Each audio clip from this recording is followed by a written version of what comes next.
আসসালামু আলাইকুম ওয়া রাহমাতুল্লাহি ওয়া বারাকাতুহু। ইন্নাল হামদালিল্লাহ আসসালাতু ওয়াসসালামু আলা রাসূলিল্লাহ ওয়া আলা আলিহি ওয়া আসহাবিহি আজমাইন।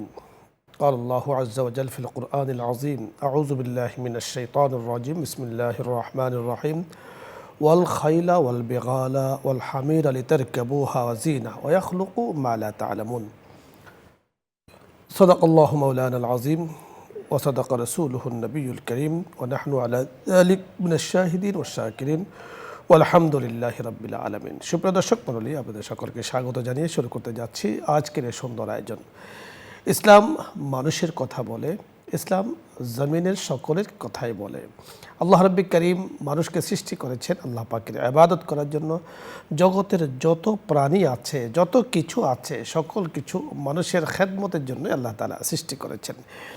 যেমন আল্লাহ রাব্বুল কারীম পবিত্র কোরআনের সূরাতুন নাহলে বিশদ আলোচনা করেছেন, ইরশাদ করেছেন অনেকগুলো আয়াত। সেখানে পশু পাখি কিভাবে মানুষের সেবা করে, তারা এই জগৎ থেকে ওই জগৎ পর্যন্ত, এই জায়গা থেকে ওই জায়গা পর্যন্ত, এক দেশ থেকে অন্য দেশ পর্যন্ত বোঝা বহন করে টেনে নিয়ে যায়। মানুষের জন্য কত উত্তম খাবারের, উত্তম পানীয়র তারা ব্যবস্থা করে দেয়। এবং সাইগুল লিশারিবিন, মধু পোকা এবং দামি মধু আহরণ করে মানুষের জন্য তৈরি করে, যারা পান করে তাদের জন্য অত্যন্ত সহজ, শিফা উল্লিন্নাস, যা মানুষদের জন্য শেফা। তাই আজকে আমরা আলোচনা করব ইসলামে পশু পাখির অধিকার রক্ষায় করণীয়।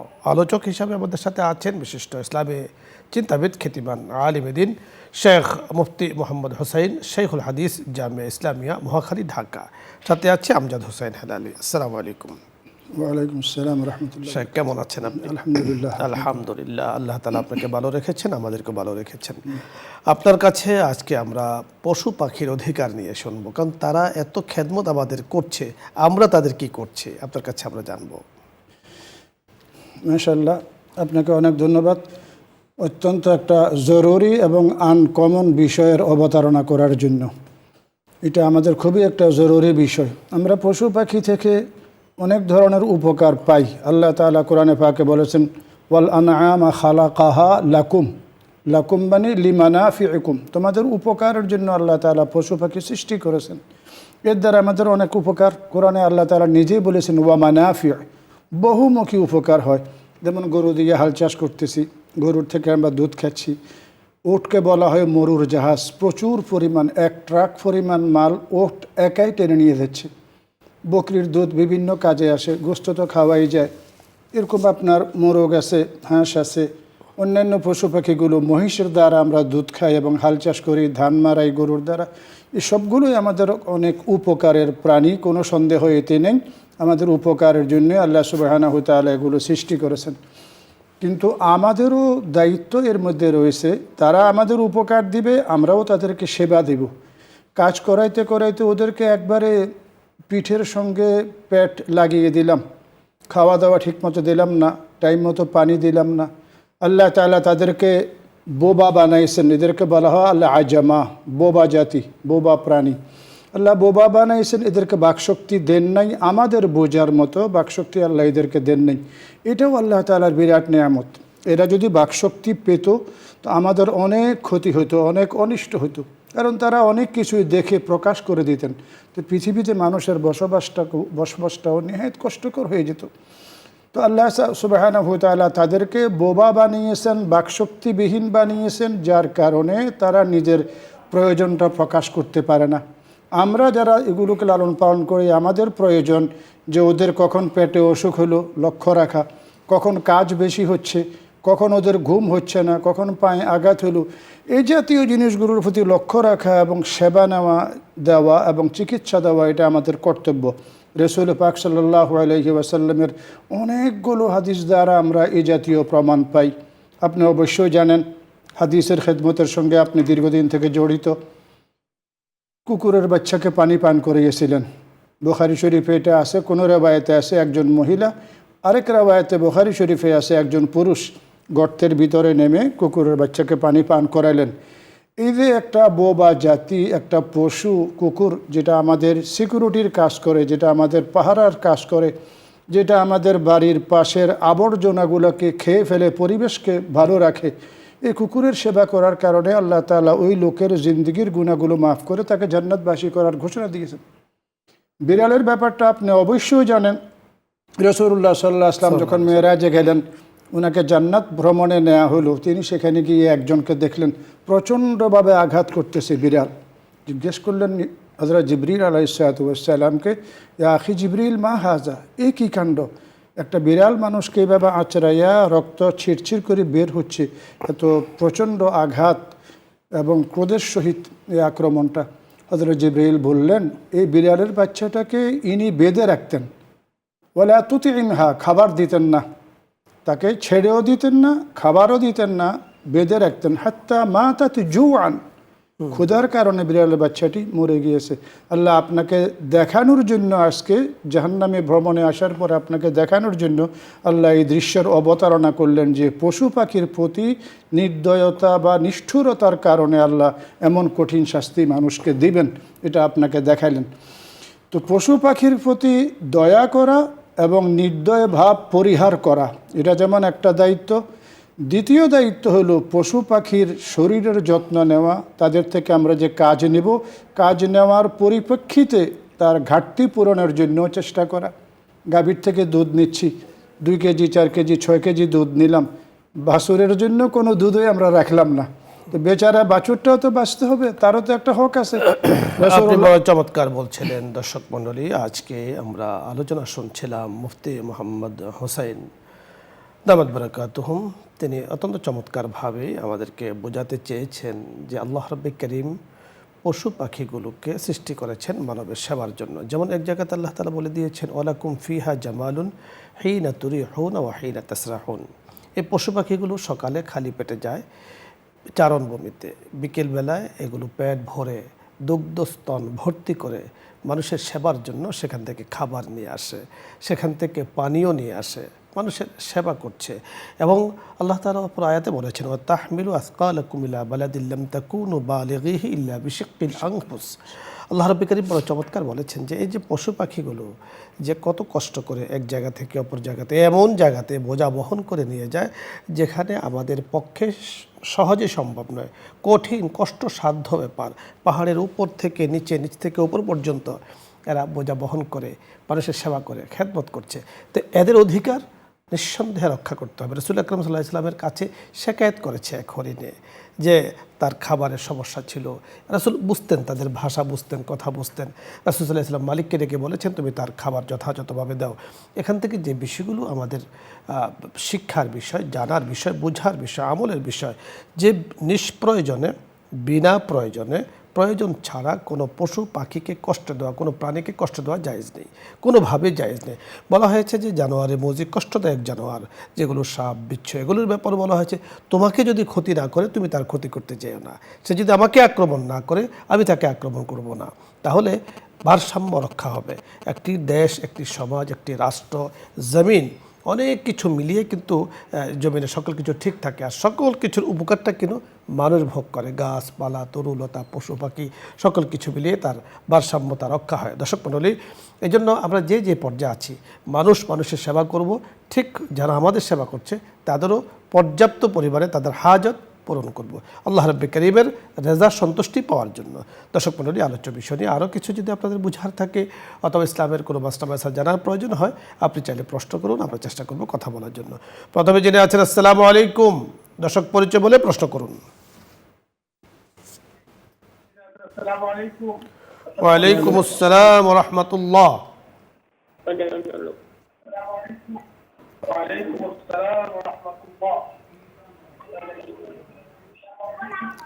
আপনার প্রশ্ন বলুন। টিভির ভলিউম কমিয়ে প্রশ্ন করি।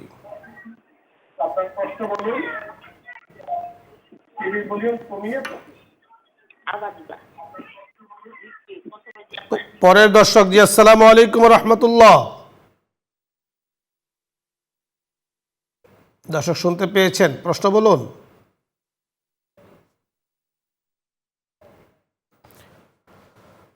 দর্শক মণ্ডলী, আপনি চেষ্টা করছেন। জি, ধন্যবাদ আপনাকে। মোতারবের কাছে একটু কথা আমার বাকি রয়ে গিয়েছে জানার আমাদের দর্শকদের জন্য। সেটা আপনি বলেছেন যে ওট মরুর জাহাজ, বড় চমৎকার একটি শব্দ চয়ন করেছেন আপনি। কিভাবে মরুর জাহাজ আমাদেরকে একটু ব্যাখ্যা করে বুঝাবেন? মরুভূমির মধ্যে মাল বহন করা বড় কঠিন কাজ। সাগরে মাল বহন করা সহজ ছিল তৎকালীন সময়, বড় বড় নৌকা জাহাজ, যাকে কোরআনের ভাষায় ওয়াল ফুলকা, নৌকার আপনি বড় চমৎকার বলেছেন, কারণ মরুভূমিতে সব জায়গাতে গাড়ি যেতে পারে না, ওট কিন্তু সব জায়গায় যেতে পারে।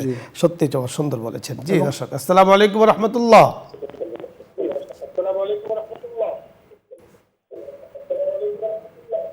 দর্শক শুনতে পেয়েছেন? প্রশ্ন বলুন।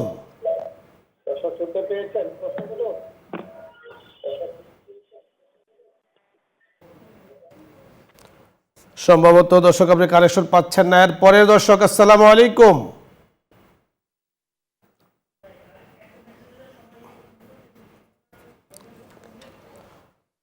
সম্ভবত টেলিভিশনের ভলিউম বাড়িয়ে রেখেছেন, আপনি কানেকশন পাচ্ছেন না।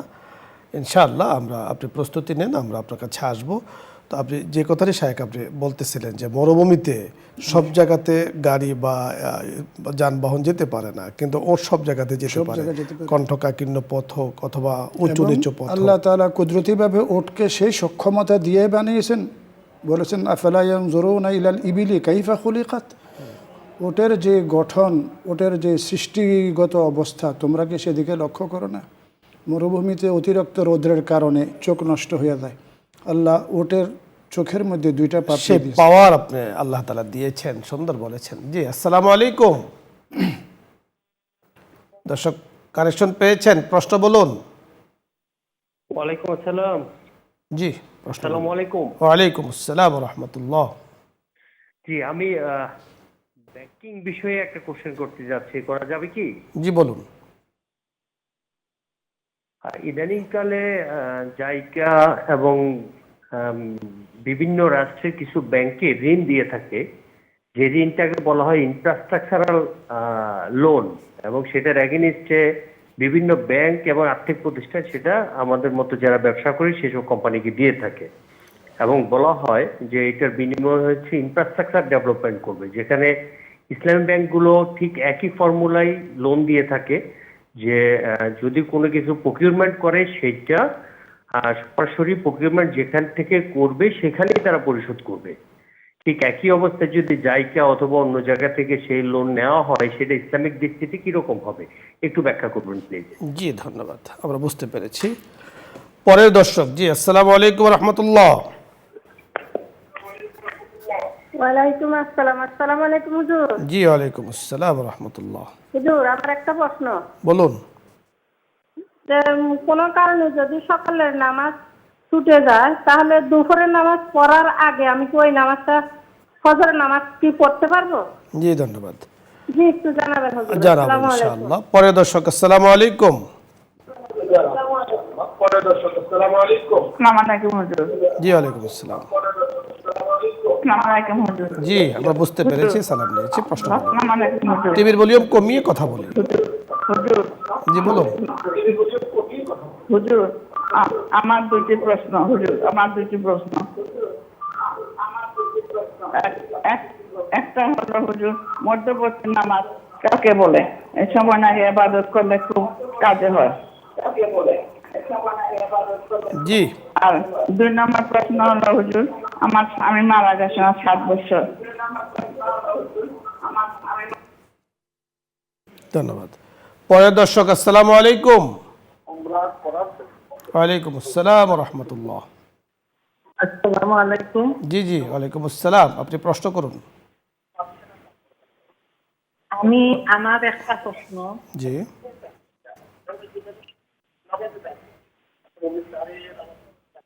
বলুন, আপনার প্রশ্ন বলুন।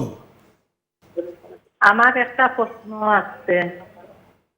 বলুন, প্রশ্ন কি? আমার লগে যদি কেউ আগইয়া শয়তানি বেঈমানি করে, আমার করণীয় কিটা? আমি ওই কথাটা জানতে চাই। বুঝতে পেরেছেন? আরেকবার বলুন। আমার লগে যদি কেউ অন্যায়ভাবে জুলুম করে, আমি করণীয় কিটা? আমি কোন?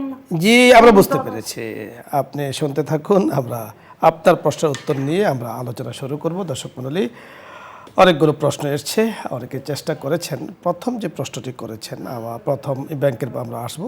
আমাদের এই যে আমাদের মুরব্বী যে প্রশ্ন করেছেন যে ওনার সাথে যদি কেউ জুলুম করে ওনার কি করণীয়, জুলুমের পরে ব্যাপারে হাদিসের মধ্যে আছে আপনি ধৈর্য ধারণ করা। জুলুমের 1 নম্বর ওষুধ হলো আপনার ধৈর্য ধারণ করা, আল্লাহ তাআলার কাছে বলা, আপনার আহজারির মাধ্যমে আল্লাহ তাআলার বিচার করে দিবেন। আপনি তার হেদায়েতের জন্য দোয়া করেন, আল্লাহ তাআলা তাকে হেদায়েত দিবেন, অথবা আল্লাহ তাআলা তাকে কোনো শাস্তি দুনিয়াতেও দিতে পারেন, আখিরাতেও দিতে পারেন। আপনি বড় চমৎকার বলেছেন। আমি রাসূলের আরেকটি হাদিস আমার মনে পড়েছে। রাসূল বলেছেন, সিল মান কাতাআকা ওয়া আফু আম্মান যালামাকা ওয়া আহসিন বিমা আসা ইলাইক। রাসূল বলেছেন, সিল মান কাতাআকা, ঠিক আপনার প্রশ্নের, যে তোমার সাথে সম্পর্ক ছিন্ন করছে তার সাথে সম্পর্ক জোড়ো। এরপরে বলেছেন, ওয়া আফু আম্মান যালামাকা, যিনি আপনাকে জুলুম করছেন আপনি তাকে ক্ষমা করে দিন, যেটা শায়েখে বলেছেন।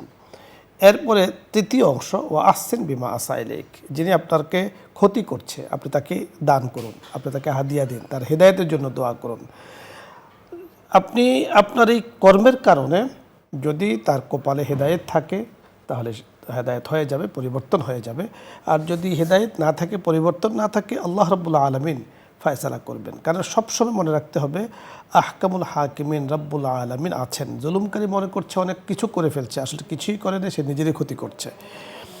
আরেকটি প্রশ্ন আমাদের এক ভাই করেছেন, প্রথম যে প্রশ্নটি করেছেন ব্যাংকের যে বিষয়টি, আপনি বুঝতে পেরেছেন। জি জি, ব্যাংকের ব্যাপারে দেখেন, সরাসরি বলতে গেলে, সোজা সাপটা কথা বলতে গেলে, ব্যাংকের একবারে সম্পূর্ণ শরিয়া ভিত্তিক ব্যাংক এখনও বাংলাদেশে গড়ে ওঠে নাই এবং সম্ভব না পুরোপুরি।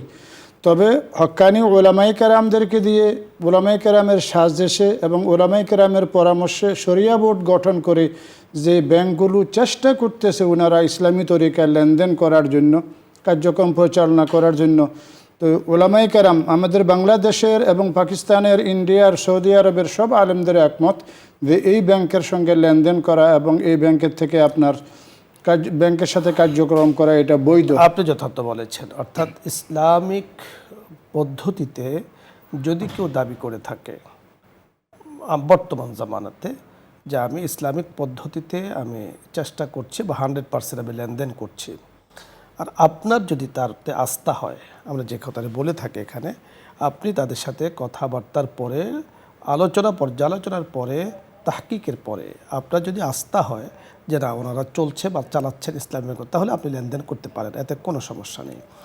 আরেকটি ব্যাংক হলো যে আরেক ধারার ব্যাংক আমাদের দেশে আছে যেগুলো সুদী ব্যাংক। তো সুদী ব্যাংকে তো পরিষ্কারভাবেই তারা সুদের সাথে যুক্ত, সুদের কথা বলছেন, তো সেখানে তো যুক্ত হওয়ার কোনো প্রশ্নই আসে না। এবং এখানে হালাল হারামের কোনো বিষয় না, হালালের কোনো বিষয়ই নেই, সেখানে হারামের অংশই।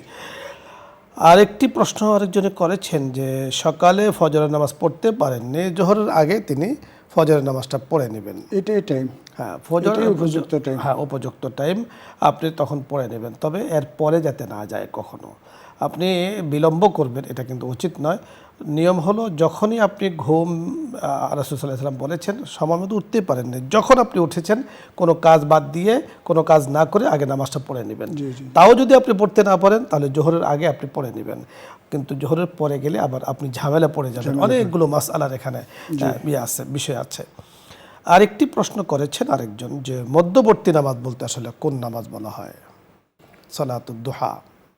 মধ্যবর্তী নামাজ বলতে আপনার কেউ কেউ চাশতের নামাজকে বুঝাইছেন, আবার জোহরের নামাজকেও মধ্যবর্তী নামাজ বলা হয়েছে, ইশারের নামাজকেও মধ্যবর্তী বলা হয়েছে, বিভিন্ন মত রয়েছে।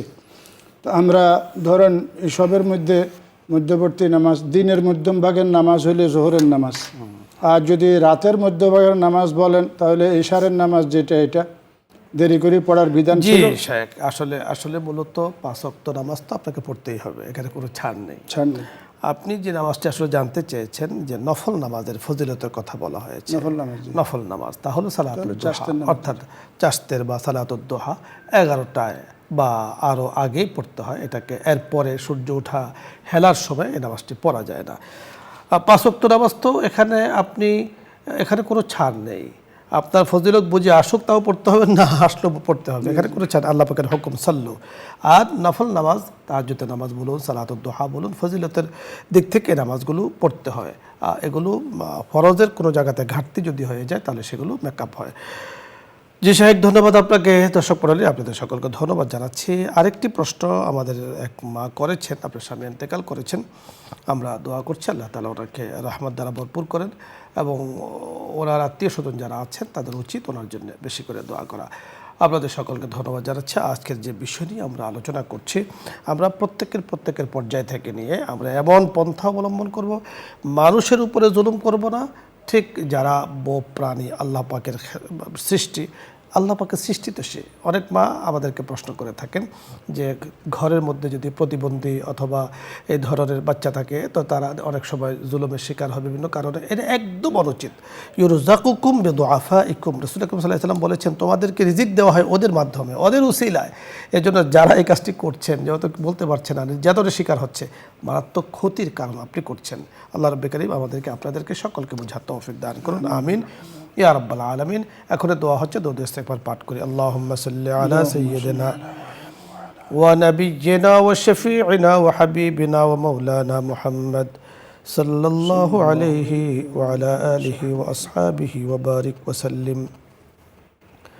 أستغفر الله ربي من كل ذنب وأتوب إليه لا حول ولا قوة إلا بالله العلي العظيم. الحمد لله رب العالمين، الحمد لله رب العالمين، والصلاة والسلام على سيد الأنبياء والمرسلين وعلى آله وأصحابه أجمعين. ربنا ظلمنا أنفسنا وإن لم تغفر لنا وترحمنا لنكونن من الخاسرين. يا الله يا كريم, আমরা গুনাহগার বান্দারা আপনার শাহী দরবারে হাত তুলেছি। ওগো করিম, আমাদের চেহারার দিকে তাকিয়ে, আমাদের মনের দিকে তাকিয়ে, মাওলাই করিম, জীবনে বহু গুনাহ হয়েছে, মেহেরবানি করে আমাদেরকে আপনি মাফ করে দেন। কবিরা সগীরা জানা ওয়াজানা শিরকি বিদআতি, মাওলাই করিম, আপনারই সৃষ্টি, আপনারই গোলাম, ইয়া আল্লাহ মেহেরবানি করে আমাদের সকলকে আপনি মাফ করে দেন। নিউজ 24 এর সাথে যারা মাওলাই করিম ইসলাম আমরা প্রোগ্রামের সাথে যারা যুক্ত আছে, ইয়া আল্লাহ যারা আয়োজন করছে, বিভিন্নভাবে সহযোগিতা করছে, ইয়া আল্লাহ পরিচালনা করছে, ইয়া আল্লাহ অনুষ্ঠানটি দেখছে, আমল করছে, মেহেরবানি করে সকলকে মাফ করে দেন। বসুন্ধরা পরিবারকে, ইয়া আল্লাহ চেয়ারম্যান মহোদয়কে, পরিবার সদস্য যারা আছেন, আমাদের যারা আছে, ওগো আল্লাহ সকলকে মাফ করে দেন। মাওলাই করিম আপনার হুকুম পালন করতে পারে সে তৌফিক দান করেন। আপনার নাম মর্জিয়াত থেকে আমাদের সকলকে হেফাজত করেন। মুরব্বিয়ানি কেরাম যারা চলে গিয়েছেন সকলকে মাফ করে দেন। আমিন আমিন বিহুরমাতি সাইয়্যিদিল মুরসালিন। আলহামদুলিল্লাহি রাব্বিল আলামিন।